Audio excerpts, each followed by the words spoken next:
Welcome to False Flag, the podcast made to cut through the propaganda and doublespeak and empower a grassroots activism, and most importantly, to take back a government of and for the people. So during that break, you said something about, wizardry, something. Oh, in my opinion, our present monetary system must be the best magical spell ever in history. Now, why do you say that? Because it's not real. They make people pay for their own money, to have their own money, and everybody believes it. I mean, it's ask anybody about, they have to have money. They know they have to have it. It's just based on faith, which is belief. And if you believe in something that's not real, then I don't know. You were saying just a while back about whoever's doing this now puts Goebbels to shame, propaganda minister of Germany, because you have old people protesting the street that they don't want health care.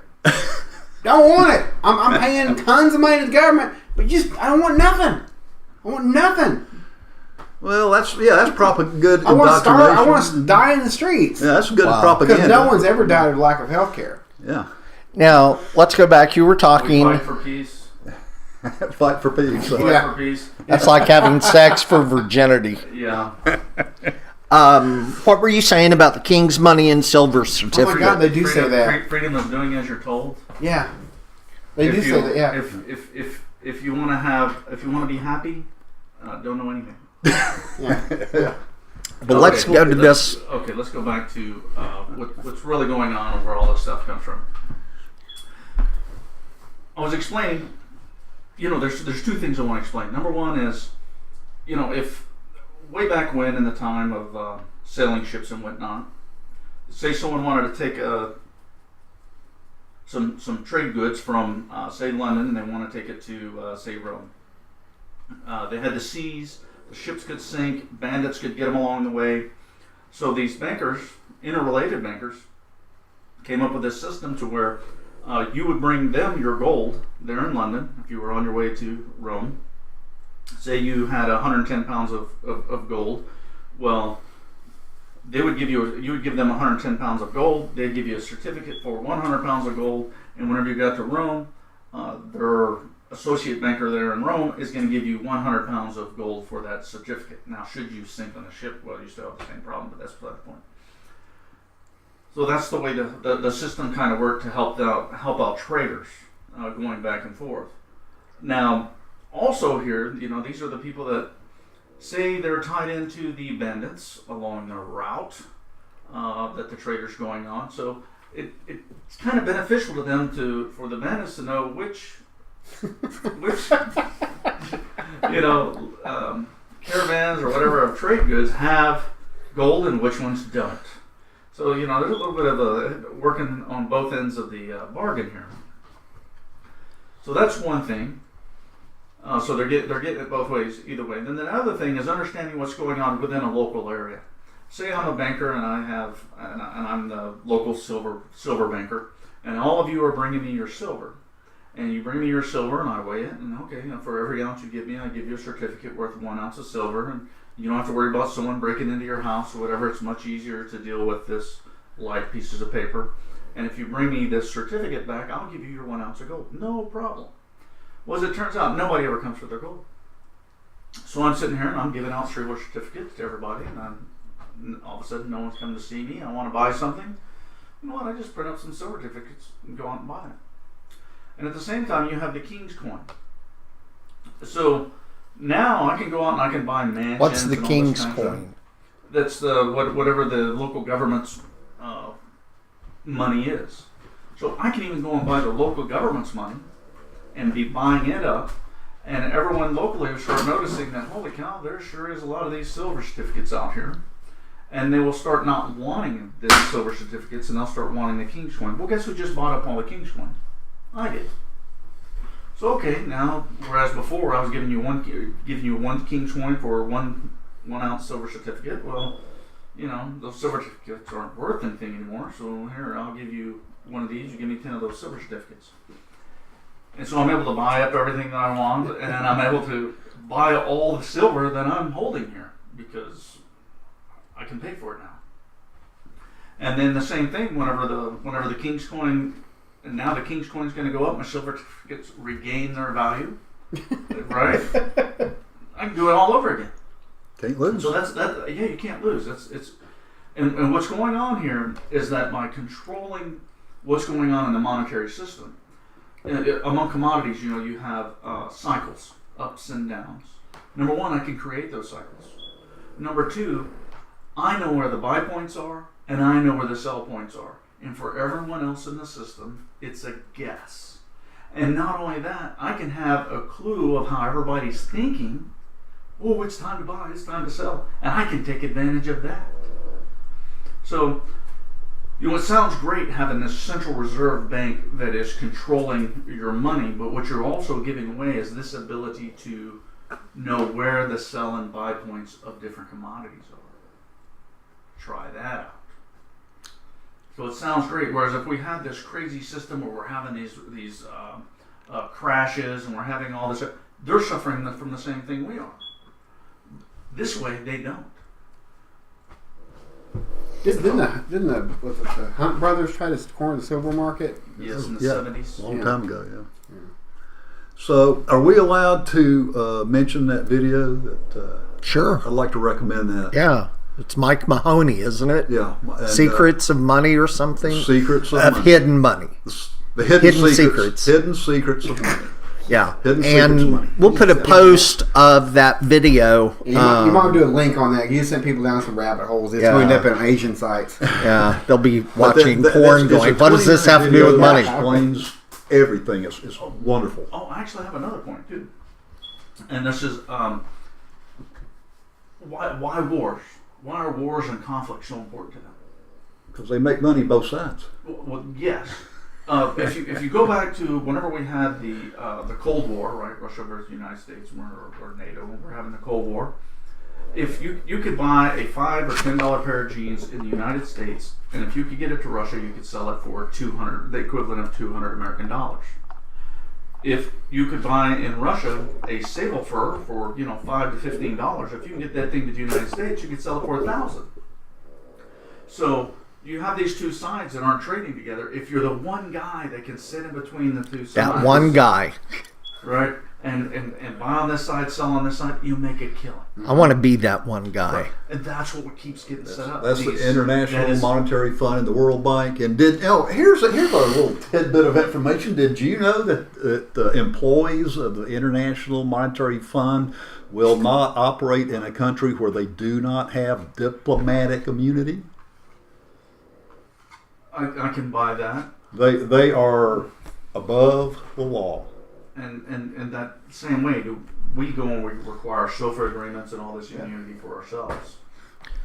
So the They Federal enjoy Reserve, immunity. as we were talking about, has generational lines going back thousands of years. And it goes back something that I told you the other day. The more that I look at grassroots movements and changes that need to take place globally, you can't just cut off tentacles because their tentacles go everywhere. You have to slay the damn octopus. Well, good luck on grassroots doing that. Yeah, I was thinking the same thing. Yeah. What you can do, though, is organize... And I'm not advocating violence, but but any revolution is going to be bloody. There is never a bloodless revolution. Okay, but you cannot organize without them knowing what you're doing. Oh, I know. These are the same people. You know they manipulate Bitcoin, right? To make it so volatile. You know what Bitcoin is? Yes, I do. You know that cryptocurrency that there's only so much out there. Or you have to do things to have more in it. You can't just simply create it. Yeah. You have to solve math problems to get it to create stuff. Kind of mining they call it, and that's not cheap. It takes a lot of power, a lot of processing to produce a Bitcoin.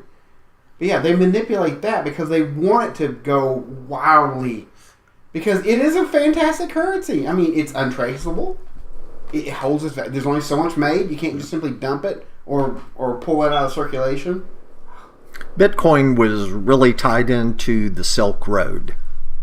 Yeah, but it's untraceable currency for one. But more importantly, it holds its value. But the government is manipulating that value to make it so volatile. So you're not going to put $10,000 in it to hold your retirement savings or whatever, because it may be $1,600 a coin one week and $300 the next. Yeah. So the more that we discuss these things, the more it just to be honest, I mean, it just seems like we're in a hopeless situation, but I don't want to be in a hopeless situation. Okay, here's what you can do. This is just my opinion. I've been looking at this for a good long time, trying to figure out, the best path of resistance. To cut the head off the snake in a revolution. Come on, man, that ain't never worked ever. A lot of people tried it. A lot of people have failed. Everybody's failed. Never worked once. I think all you can do is understand what it is that's happening, and the best way to resist it is to withdraw from it and just take a little small group of community people and try to be as self-sufficient as you can be. Oh, but they've already worked on that too. Branch the video. Okay, no. Yeah. Where we're at now. Try to. You need a community. The government will see you as a threat. Okay, right now you cannot sell eggs to private individuals. You cannot. I know. You cannot sell milk. They've already worked that out. But if there's a small community, it's slowly like the running out. Mennonites or they the don't Amish want or you something. to be, and he's absolutely right. Yeah. When you become a certain thing, I mean, But if you're a small if you're a small enough community, then it may be that they won't bother. But see, okay. If you're not a great big movement, you're not protesting in the streets, and you're just minding your own business. They have to understand that you're 100% no threat to their status Right. quo. No threat. Just, at the same time, you don't create a damn What your ideals are. website and take pictures and post what the hell you're doing. You just keep it. You go out to rural parts of America. You don't want to recruit anybody. Yeah, You don't want to change anything. You can't change it. It's not just like Randy Weaver. You just want to be left I alone. would say shot. Yeah. I have a different theory. Yeah. What's that? And my theory is that we start moving into the nonprofit world and taking part in all the nonprofit rules. So you take all these 1040 businesses, Yeah. and you convert them into 1041 businesses, and you convert all the taxes that you're not paying into wages, and do things to create local economy. Do things. Well, that's the same thing. Become Just self-sufficient in a become local. a preacher. You don't pay taxes at all. To have a local self-sufficient economies. Exactly. And that's The Church of False Flag. Church of False Flag. You just said, in a different way. You have to be self-sufficient locally. See, the problem that we're really running into here is that our government is using our taxes against us. Right. You brought up the Hunt brothers. Mm-hmm. Now, out in Shawnee, Oklahoma here, Hunt Brothers Incorporated came in and did $26 million worth of building stores. Sounds great. Mm-hmm. Fantastic. The part that they don't tell you is that $26 million worth of stores they built, $13 million of that came from the city, Tax county, breaks, yes. the state, Yeah. and the federal government. Okay, besides not paying taxes for 10 years. Okay. So now what are you doing here? You have local businesses. I had a friend who had a sandwich shop, and he's opening a sandwich shop, and I told him, I said, "Are you crazy?" He said, "What are you talking about?" I said, "You don't understand. They're building 4 sandwich shops down this road." Mm-hmm. He said, "Well, I don't care. I make a great sandwich." Yeah, my sandwich is awesome. Right. It's got bread and meat on it. I said, I understand that, but here's the problem. There are sandwiches that your taxes are going to pay half of their cost. There's another podcast called Stuff You Should Know, Mm-hmm. and it's a thing called How Malls Work. I mean, the whole format is like there's 2 guys sitting around, they talk about a subject. Malls are built for tax write-offs. If you put a mall in for 20 years, you do not have to have a single tenant in it because of the tax breaks you get from it. That's not conspiracy theory. That is Stuff You Should Know by the Discovery Channel. That is why you put a mall in. What you guys are talking about is called corporate welfare. Corporate welfare, yes. A lot of people don't understand how that works. The mall pays for itself without any tenants. But the thing is that, okay, so they're taking our money. Yeah. Now let's start doing some cost benefit analysis on this. What are we receiving for our $13 million? Okay, we're running local businesses. We're running local businesses out of water. Yeah. Oh, absolutely. They can't compete. Yeah. And we're bringing in. I mean, it's great. They said, "Oh, we're bringing in all these jobs." Well, let's look at these jobs. They're low-paying jobs. Yeah. How many of them pay above the minimum wage? Yeah. Okay, now we start running into problems. How many of them pay a living wage? Oh, very few of them. Right. Okay. So now this person that's going to work in this position is going to need more tax money from this other side to support them so that they can keep this job. The high price of Walmart. And the taxes that are taken out locally are actually benefiting the Hunt brothers instead of himself. Yeah. So the worker's losing even more money. And it's having an effect on the median wage. What it's doing is it's causing the median wage, not the average wage. It's causing the median wage to drop. So 50% of the wages above this point, 50% of the wages below this point is dropping. And that is a killer because for every penny the median wage drops, crime goes up. Alcohol abuse goes up. Drug abuse. All the bad rates go up. Which further taxes the social services. Which causes us more tax money. Uh-huh. But that was the thing. It is financial. That's what I was saying the other day. If it wasn't for Walmart bringing these ultra low quality, lower quality, ultra cheap stuff in from overseas, we would have got the pitchforks out because our the real actual income has fell since 1973 every single year. The buying power. The buying power. A matter of fact, I read a book about this from about 1973, and it was absolutely interesting. It predicted all of this. And it was based on the median wage. It takes 3 people making the median wage today to buy what one guy making the median wage could buy in 1960. Yes. Okay, so now whereas one guy was working and he was supporting his wife and he had a car and he had a house he was paying for and he had enough money. And here's the important part. He had enough money left over, disposable income, to allow attachment to social institutions, Boy Scouts, Rotary, all this stuff, church, sports, all this kind of thing.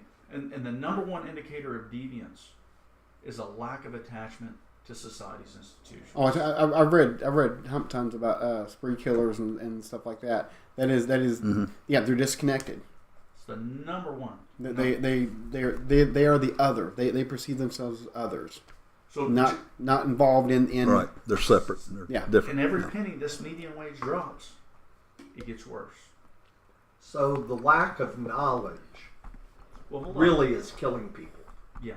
So now instead of having one person working, we got a husband and wife here working, and they're only making 66% of what that guy was making. So they can't buy all the stuff that he was. Now they have some decisions to make. Are they going to work the same schedule? And that means someone out. Now they incur this cost of daycare, of taking care of their children, or do they work separate shifts, in which now they grow apart?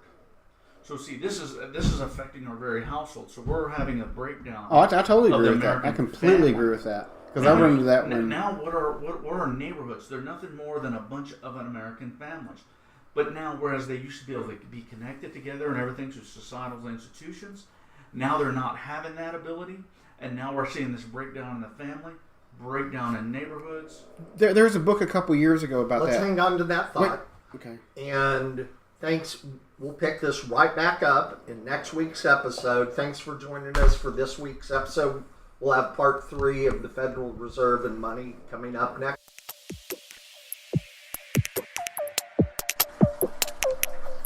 Thank you for tuning into False Flag, the grassroots activism podcast where together we can change the world. Please like, comment, and subscribe.